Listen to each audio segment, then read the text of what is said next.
एक हरे भरे जंगल के किनारे एक नन्ही सी चींटी रहती थी जिसका नाम चीनी था। चीनी बहुत मेहनती थी, लेकिन अक्सर दूसरे कीड़ों से उसकी टांग छोटी होने की वजह से मजाक बनाया जाता था। एक दिन चीनी को जंगल में चमकता हुआ सुनहरा दाना मिला। वो इतना भारी था कि दूसरे कीड़े सोच भी नहीं सकते थे कि कोई चींटी उसे उठा सकती है। मगर चीनी ने दिल में कहा, छोटा होना कोई कमजोरी नहीं, हिम्मत ही असल ताकत है। चीनी ने पूरी कोशिश से दाने को धकेलना शुरू किया। रास्ता लंबा भी था और मुश्किल भी।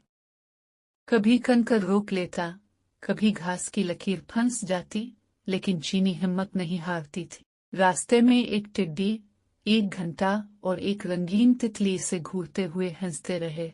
अरे चीनी, ये तुमसे कभी नहीं उठेगा।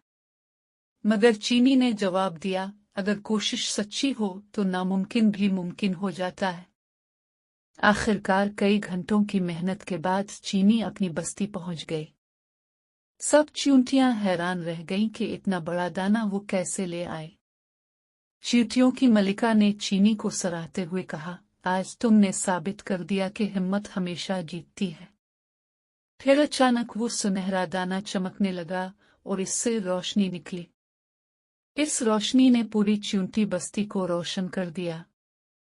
पता चला कि वो दाना बरकत वाला दाना था जो मेहनत करने वालों को मिलता है। इस दिन के बाद जंगल में कोई भी चीनी का मजाक नहीं उड़ाता था, बल्कि सब कहते थे, छोटे कदम भी बड़े काम कर सकते हैं।